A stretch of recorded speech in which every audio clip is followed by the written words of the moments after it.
Hello students, in the last class हम लोगों ने पढ़ लिया था prophylactic measures. We have completed. Last video में हम लोगों ने केमिकल ट्रीटमेंट की भी बात कर ली थी।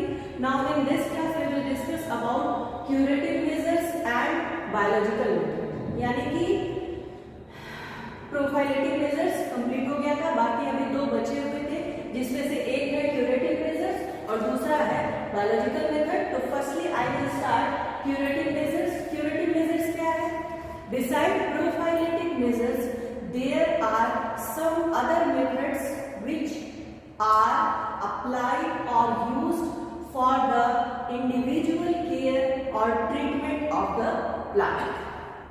कहने का मतलब है कि डिजीज हो गया प्लांट में, प्रोफाइलेटिक मेजर किस लिए था किया कि डिजीज ना हो, है ना। पहले से हम लोग प्रिकॉशन ले रहे थे कि क्या क्या मेथड को हम लोग फॉलो करेंगे तो डिजीज नहीं होगा प्लांट में। But if disease takes place, if the disease occur, then we will use curative measure और बायोलॉजिकल मेथड। ठीक है, तो क्यूरेटिव मेजर में हम लोग क्या करते हैं, इसमें इंडिविजुअल प्लांट का ट्रीटमेंट होता है। क्या होता है? इंडिविजुअल प्लांट का ट्रीटमेंट होता है। अब ये treatment it may be chemical भी हो सकता है, बहुत सारे केमिकल ट्रीटमेंट हम लोगों ने पढ़े भी थे, या कुछ फिजिकल मेथड भी हो सकते हैं। ठीक है, तो curative measures include several physical physical method कहना सही है।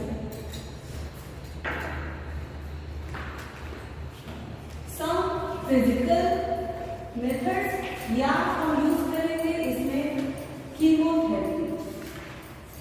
तो इन दोनों मेथड से we will cure the individual plant. चलिए, सबसे आसान तरीका क्या है? अगर फील्ड में आपने क्रॉप लगाई है और मान लीजिए किसी प्लांट में आपको डिजीज सिम्टम दिखाई देता है, तो आप क्या करेंगे? मान लो तुमने 100 पौधे लगाए हैं गेहूं के, उसमें से एक में डिजीज दिख गया, क्या करोगी? उस पौधे को हटा देंगे। ये बेस्ट मेथड है और ये एकदम करना बिल्कुल तय है, ये तो करना ही पड़ेगा आपको। It is known as eradication of the plant या इरेडिकेशन ऑफ द क्रॉप। अगर आपको किसी भी सिंगल प्लांट में अगर आपको डिजीज दिखता है तो immediately you have to eradicate that disease plant. अगर आप ऐसा नहीं करेंगे तो it will infect several other crops और प्लांट्स ऑल्सो। ठीक है, तो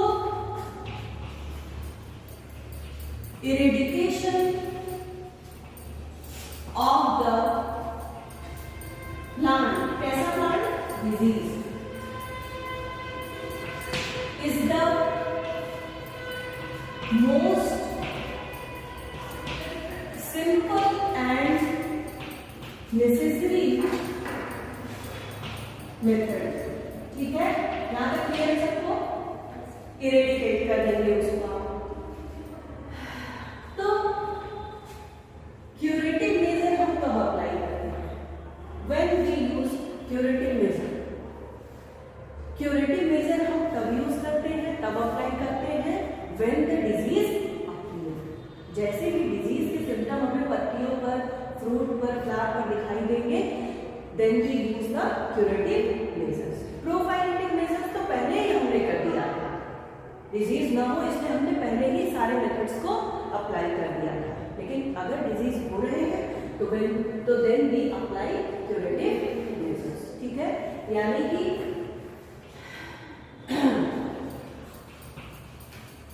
we apply curative measures after the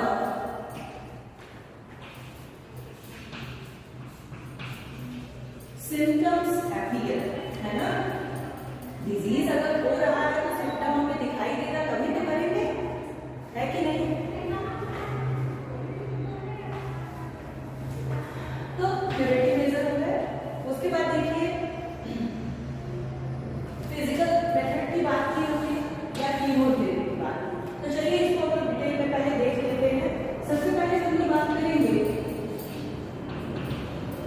physical method या physical therapy. Physical therapy includes plant surgery. क्या क्या इसमें तीन चीजें आती हैं। पहला है प्लांट सर्जरी, दूसरा है टेम्परेचर मॉडिफिकेशन और तीसरा है मॉइस्चर एंड ह्यूमिडिटी मॉडिफिकेशन। इसकी बात हम लोगों ने पहले भी कर ली है, जब हम लोग एनवायरमेंटल मैनिपुलेशन पढ़ रहे थे तो उसमें हमने इन सारे पॉइंट्स को डिस्कस किया था, लेकिन ये अभी नहीं हुआ था। Plant surgery. प्लांट सर्जरी क्या है? प्लांट सर्जरी कहने का मतलब है कि कोई प्लांट है, उसकी किसी पर्टिकुलर लीफ पर आपको अगर डिजीज सिम्टम दिखाई दे रहा है तो आप क्या करेंगे? पत्ती को तोड़ करके वहां से हटा देंगे, या मान लीजिए किसी पर्टिकुलर ब्रांचेस पर अगर सिम्टम दिखाई दे रहे हैं तो आप उस पर्टिकुलर ब्रांच को ही तोड़ करके क्या कर देंगे? हटा देंगे वहां से। This is known as plant surgery. या ये भी हो सकता है कि डिजीज सिम्टम अपीयर नहीं हुआ हो और किसी वजह से किसी पौधे की टहनी टूट गई हो या पत्ती टूट गई हो तो आप उसे क्या करेंगे? उसकी वहां पर सर्जरी कर लेंगे। क्यों? क्योंकि जब हम प्लांट पैथोलॉजी आप लोगों को पढ़ा रहे थे, जो पहली क्लास की कंबाइंड थर्ड ईयर और फर्स्ट ईयर की, उसमें हमने बताया था कि नेचुरल ओपनिंग्स और वुंड्स की थ्रू जो माइक्रोब्स होते हैं वो एंटर करते हैं। तो या तो वो नेटिव से जाएगा, या तो स्टोमेटा से जाएगा, है ना, और या तो फिर पौधे को अगर कोई घाव और वुंड है तो वो भी क्या करता है? वो भी एक प्रकार का एंट्री रीजन होता है माइक्रोब्स के लिए। तो अगर प्लांट में कोई इस तरह का घाव है या कोई उसके पार्ट अगर टूटे हुए हैं तो उसको हम क्या करेंगे? उसकी हम सर्जरी करेंगे। ठीक है, तो ये हो गया physical therapy. Now next is chemotherapy.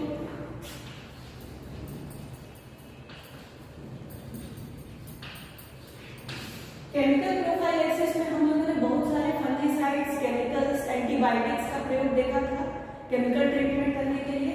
Chemotherapy में क्या होता है? कीमोथेरेपी में भी we apply several chemicals to cure the individual plant. बहुत सारे केमिकल्स हैं जो कि क्या करते हैं?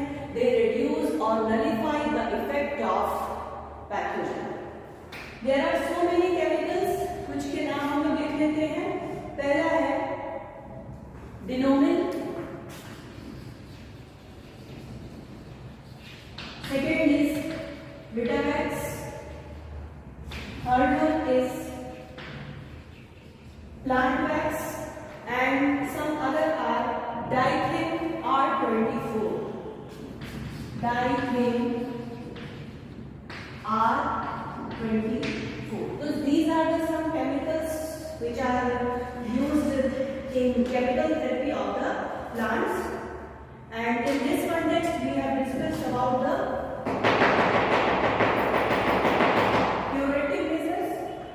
नाउ अब हम लोग पढ़ेंगे बायोलॉजिकल मेथड के बारे में।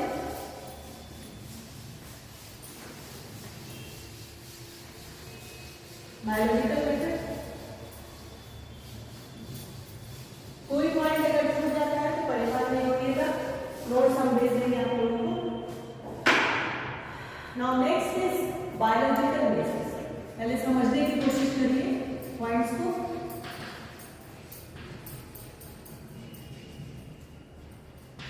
Biological measures. बायोलॉजिकल मेजर्स क्या है? These are the measures in which, जिसमें हम किसी बायोलॉजिकल मटेरियल के थ्रू डिजीज को कंट्रोल करते हैं।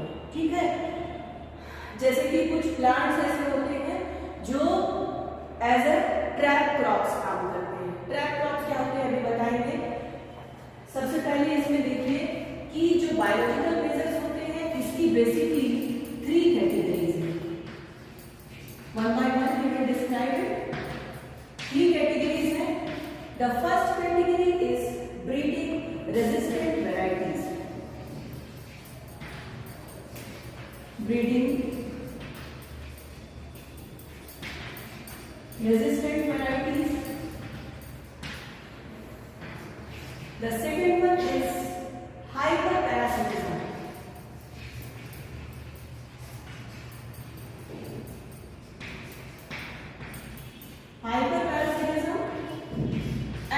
the third one is control through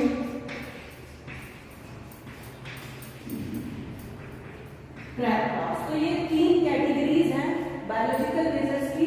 पहला है देखिए breeding resistant varieties, the second one is hyper parasitism and the third one is control through trap loss. सबसे पहले will talk about breeding resistant varieties.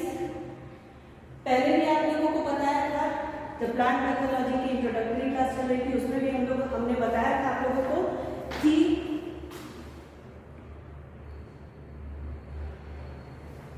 अगर हम resistant varieties के seeds को लगाएं, ठीक है, प्रिकॉशन में सेफ्टी में पहला ही पॉइंट लिखवाते थे कि ग्रोइंग डिजीज रेजिस्टेंट वैरायटीज, ठीक है।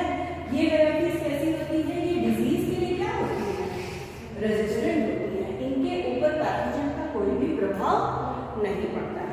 तो पहला तो ये पॉइंट हो गया कि we will try to breed those species, those varieties which are resistant, and it is the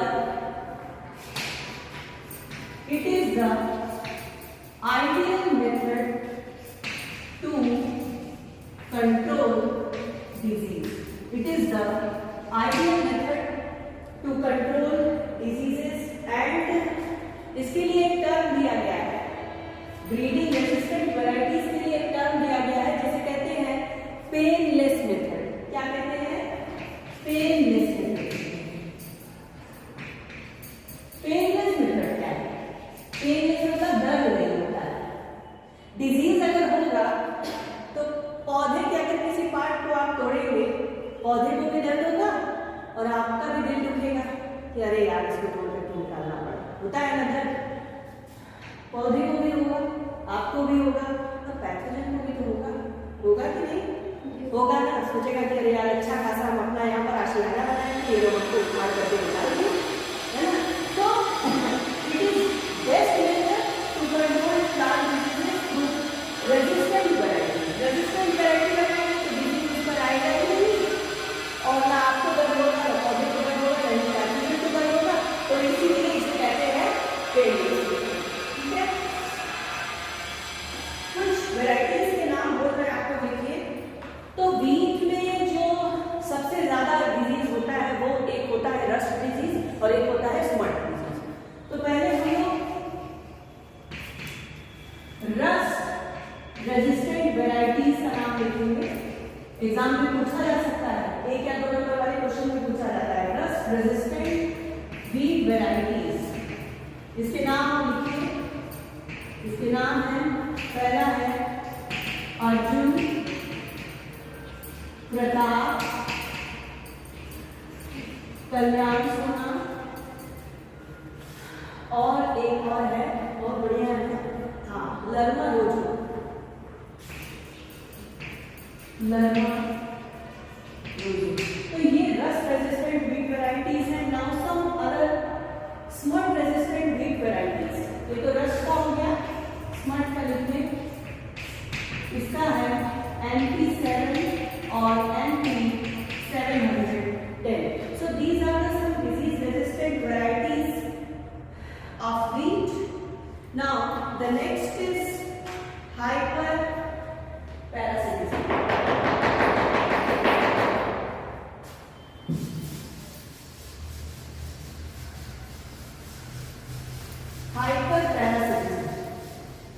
Hyperparasitism क्या है?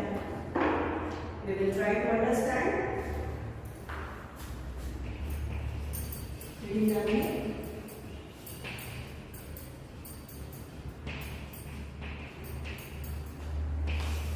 Hyperparasitism. Hyperparasitism is a phenomenon in which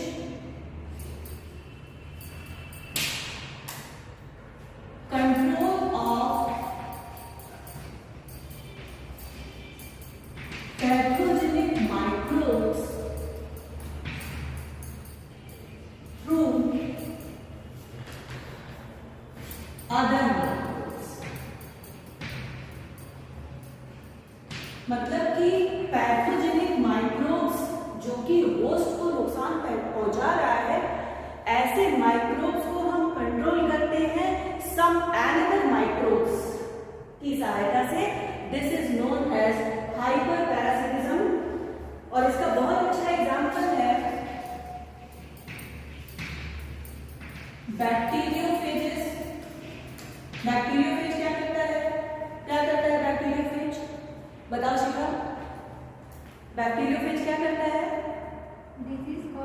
disease cause करता है। बैक्टीरियोफेज क्या करता है? एनीबडी जिसे भी आता है बताए।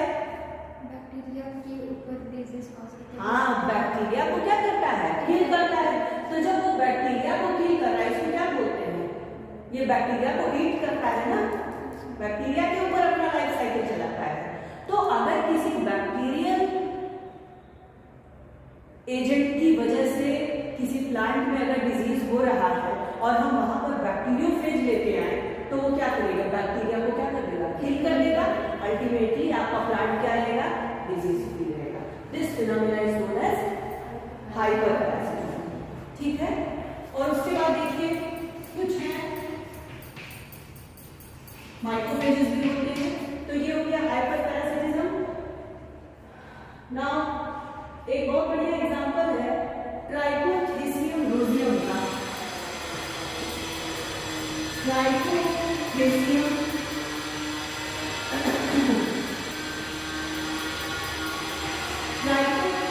रोजियम ये क्या करता है? ये अटैक करता है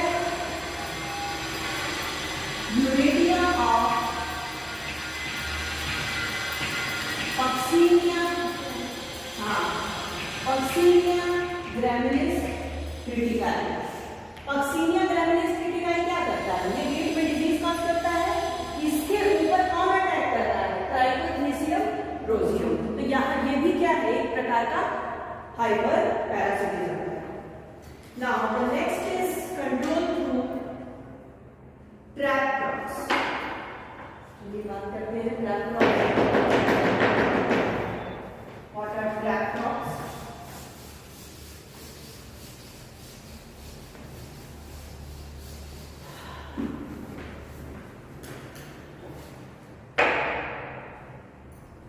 पहले समझिए कि क्या होता है। ट्रैप क्रॉप्स क्या होती है, पहले ये समझ लीजिए।